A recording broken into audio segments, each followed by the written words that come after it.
Good afternoon. This is the Albany Med Update for Thursday, August 17th.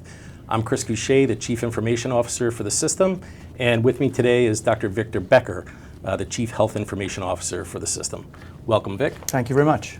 Great. Good to be here. So Vic, besides being the Chief Medical Information Officer, is also is running our EPIC project. So today we're going to focus on some of the EPIC efforts as we build our EMR across the health system.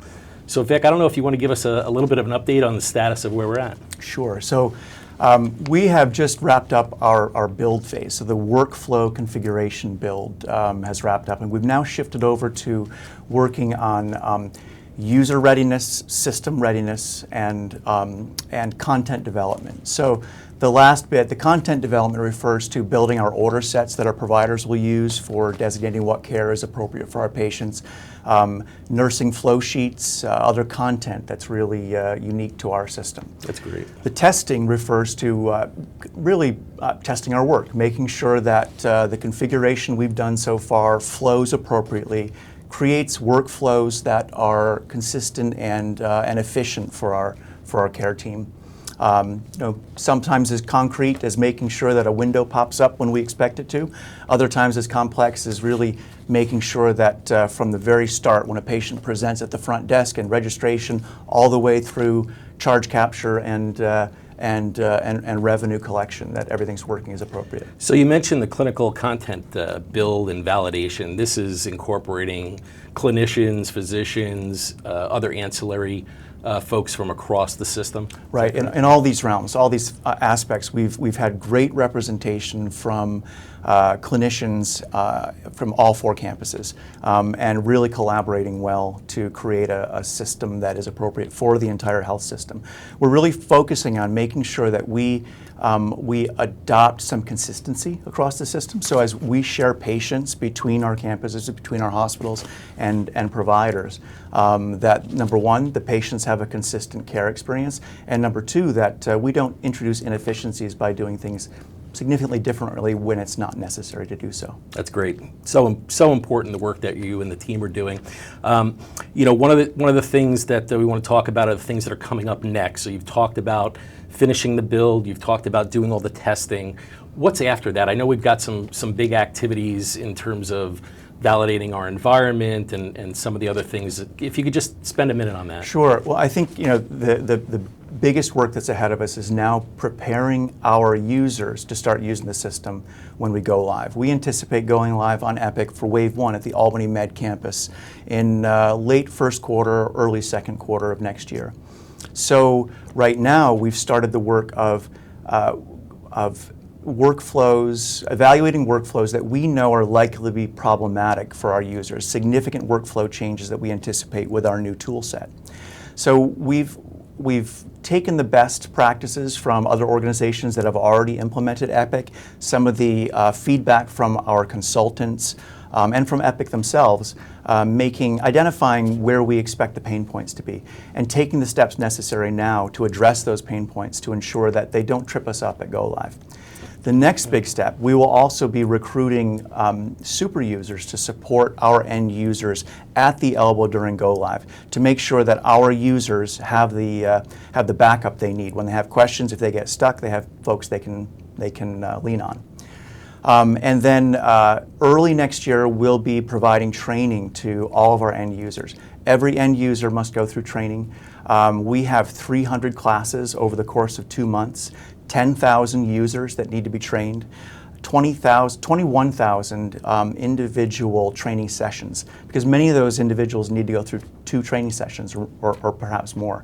So a huge investment in our workforce to make sure they can use the tools effectively. Huge investment. I don't think we've seen this big of an investment in this type of system since I've been here 31 years. So this is just extremely significant and just again demonstrates the fact that we are putting back into the system into each of our individual hospitals. I think that's a great example. One last question on the EPIC journey. I know we've got some technical things coming up. One of them is the technical dress rehearsal. If you could just spend a little bit, just spend a little snippet on that because it will impact so many people across the system. Sure. Technical dress rehearsal refers to the practice of sending out technicians to test all of our end-use devices. So the computers, the barcode scanners, the document scanners, the fingerprint scanners, making sure that everything works as intended so that there are no technical hiccups at go live. So when that happens later this year, October, November timeframe, all of our users can expect to see some of those folks doing technical dress rehearsal in their space, checking out the equipment, making sure that, you know, when they hit the print button, that it prints out on the same floor and not at another campus 50 miles away. So coming to a department near you, technical dress rehearsal sometime probably in the Q4 timeframe. A lot of effort going on. Vic, thank you for that overview of Epic. We do have a few other announcements to make. I'll start off with the Daisy Award. So this is for Sydney Liebel, B3 General Surge and Trauma Unit. So Sydney Liebel was honored with a Daisy Award this week for outstanding patient care. Sydney's an RN from B3, which is the General Surge and Trauma Unit, and was nominated by a patient who wrote, "Throughout the pain, tears, and anger, I was really just scared, and Sydney held my hand, and I felt safe in her care. Thank you is not enough. From our talks and her care, I got better." I think that's just a great statement on the things that we do. You know, Sydney, obviously, great patient caregiver. The things that we do for our patients and for this community at all 4 of our hospitals, that just, again, is an amazing statement. Vic, I know you've got an eye care award. Yes, so the eye care award recipient is Jaquana J. Peterkin. Jay is a sterile processing associate, and she was nominated after her assistance with the Joint Commission survey back in March. She'd only been with Albany Med for 8 weeks at the time, and was very much put on the spot when she was called upon to speak with a surveyor during their visit and their stop in sterile processing. So I have a quote here from her nominator. Jay was outstanding. The depth of her knowledge was incredible, especially with such a short tenure in her role. She told us that prior to working here, she was a manager at McDonald's for several years, and most of what she's doing now is new. It is obvious that she studies the work, is motivated to learn, and has had expert training. The team she works with was so supportive and excited to be there to discuss their important work. My experience watching Jay's interaction with the Joint Commission inspired me beyond measure.